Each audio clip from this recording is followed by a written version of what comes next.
తీస్తామనగా నిజంగానే మేము వచ్చి తోలు తీస్తామని భయపడిపోతున్నట్టు, అందుకే ఇట్లా దాన్ని ఏం తోలు తీస్తుండో తెలియదు కదా, అందుకే మా సర్పంచులు దావత్ చేస్తున్నారు, ఆటలకు వస్తున్నారు, ఆ తోలు వెళ్ళిపోతే వచ్చి తోలు తీస్తున్నాము కేసీఆర్. అట్లా మాట్లాడే ఒక మాజీ ముఖ్యమంత్రి సరికాదు. తెలంగాణ రాష్ట్రంలో ప్రజాప్రభుత్వం నడుస్తుంది, అలా సర్పంచులు గెలిచిరు, మొదటి విడతగా ప్రమాణ స్వీకారం చేస్తున్నారు కాబట్టి వాళ్ళకి ఆశీర్వాదం ఇవ్వాలి. ప్రజాప్రభుత్వంలో ఈ గెలిచిన వాళ్ళు అప్పటి వరకే పార్టీలు, గెలిచిన తర్వాత అందరూ కూడా సర్పంచులుగా గ్రామాలను అభివృద్ధి చేయాలి. మీరు సూచనలు సలహాలు ఒక మాజీ ముఖ్యమంత్రిగా తెలంగాణ రాష్ట్రంలో అందరు సర్పంచులు ఆశీర్వదించాలి.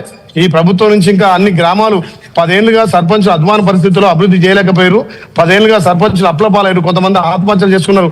మరి ఇవాళ ఒక నమ్మకంతో ప్రజాప్రభుత్వం వచ్చింది కాబట్టి ఆ నమ్మకంతో కొత్తగా గెలిచే సర్పంచులు కానీ ఉప సర్పంచులు కానీ గౌరవ సభ్యులు కూడా వాళ్ళకు సూచన సలహాలు ప్రతిపక్ష నాయకుడు ఇవ్వాలి.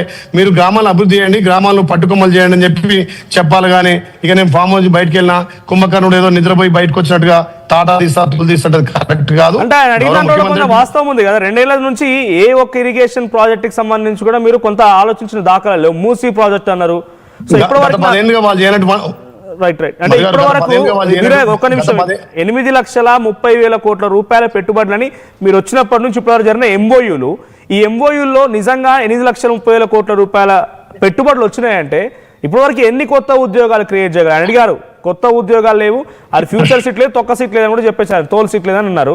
ఆ ఫ్యూచర్ సిటీని కొట్టిపారేశారు. మీరు చేసే రియల్ ఎస్టేట్ దందాలకి మీ ప్రభుత్వాన్ని వాడుకుంటున్నారని చెప్పుకొచ్చారు కేసీఆర్ నిన్న. సరే సోనియా తెలంగాణ ఇచ్చాము, మిగులు బడ్జెట్ 16,000 కోట్లతో వాళ్ళకి రాష్ట్రం అప్పచెప్తే తెలంగాణ ప్రజలు వాళ్ళు తీసుకరించి మాకు వచ్చేటప్పుడు అప్ల రాష్ట్రంగా ఇలా 8,000 కోట్లతోటి మేము రాష్ట్రాన్ని తీసుకున్నా, రైతులకు ఇచ్చిన 2 లక్షల రుణమాఫీ చేసినాం, రైతు భరోసా ఇచ్చినాం, ఇంటింటికి 200 యూనిట్ల విద్యుత్ ఇద్దాం. 10 ఏళ్ళు ఇచ్చినటువంటి ఇండ్లు మేము గెలిచిన మొదటి సంవత్సరమే 4,50,50,000 ఇంధనం మిల్లు ఇచ్చినాం. ఇలా తెల్ల రేషన్ కార్డు, పేదోడు ఆత్మ గౌరవాన్ని ప్రతిగా తెల్ల రేషన్ కార్డు ఇచ్చినాం. దానికి రాష్ట్రంలో దొడ్డు తెలంగాణలో తెలంగాణలో ఇలా గొప్పోడు తినే బియ్యం సన్నుసి మీరు ఓర్వలేక తెలంగాణ ప్రజల నుంచి పెద్ద ఎత్తున 12,702 సీట్లకు గాను 8,400 సీట్లు వచ్చినాయి.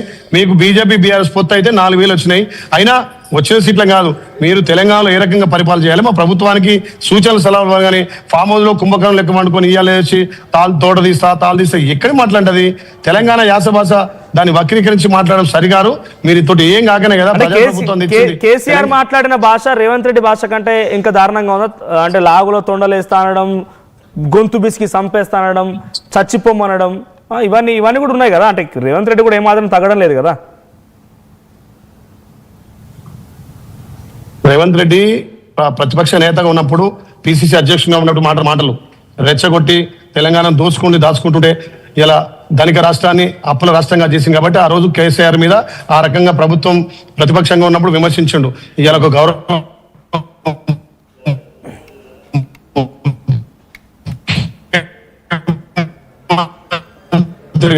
తెలంగాణ రాష్ట్రానికి ప్రజాపాలన అందిస్తున్నటువంటి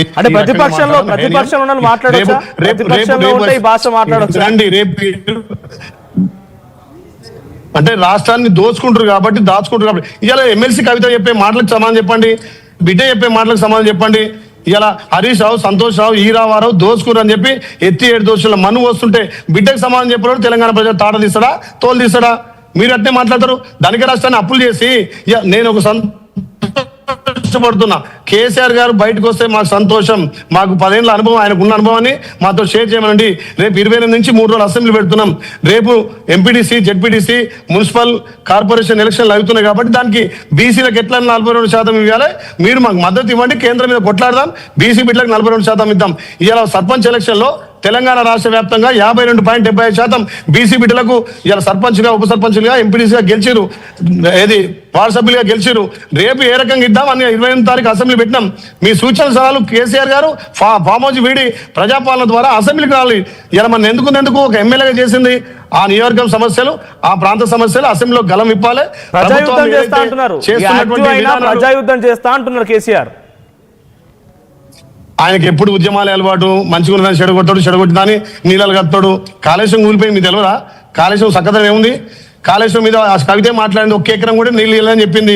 సొంత బిడ్డే, ఒక సొంత పార్టీ ఎమ్మెల్సీ 1 ఎకరాకు నీళ్ళు ఇవ్వాలని చెప్పినాక ఇక తెలంగాణ ప్రజలు ఏ రకంగా అర్థం చేసుకుంటే మీకు తెలియదా? తెలంగాణలో ప్రజాపాలన వచ్చింది ఎందుకు? పేద ప్రజల ఆత్మ గౌరవం, పేద ప్రజలకు అన్ని రకాల సంక్షేమాల అభివృద్ధి అందించాలని చెప్పి ప్రజాపాలన చేస్తున్నాం. దానికి గౌరవం మాజీ ముఖ్యమంత్రిగా సలహాలు సూచనలు ఇచ్చి మా పరిపాలన మీరు మెచ్చుకోకున్నా సరే ప్రజలు మెచ్చుకున్నారు.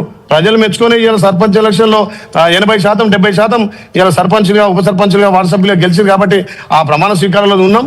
మరి మా వాళ్ళు బాగా యాటలు కోసి అది చేస్తారు. ఆ తోలు వెళ్తపోతే ఆయన వచ్చి తోలు తీయమని చెప్పాను. చివరిగా ఒక ప్రశ్న వీర్లయ్య గారు మీ దగ్గర నుంచి. సో మీ గత ప్రభుత్వంలో కాళేశ్వరం లాంటి కొన్ని కోట్లు ఖర్చు చేసినటువంటి ప్రాజెక్టుకి పరలు వాసింది. దాన్ని చాలా కరెక్ట్గా యాప్ట్గా ఎన్నికల్లో ఎలా వాడాలో కాంగ్రెస్ పార్టీ ఎలా వాడింది అందరికీ తెలిసిన విషయమే. అది నిజంగా ఇష్యూ, మేజర్ ఇష్యూ కూడా. మరి ఇప్పుడు మీ ప్రభుత్వంలో చెక్ డ్యామ్లు కూలిపోతున్నాయి, బ్లాస్ట్ అయిపోతున్నాయి. ఎట్లా పగిలిపోతున్నాయి? వరదలా లేవు, వాగులా ఉప్పొంగుతలేవు. ఎంత దుర్మార్గులు కూడా సొంత చెక్ డ్యామ్ లో కానీ సొంత ప్రాజెక్ట్ కూల్చుకునే దుస్థితి రాదు. కాంగ్రెస్ అంటేనే సంక్షేమం, కాంగ్రెస్ అంటేనే అభివృద్ధి.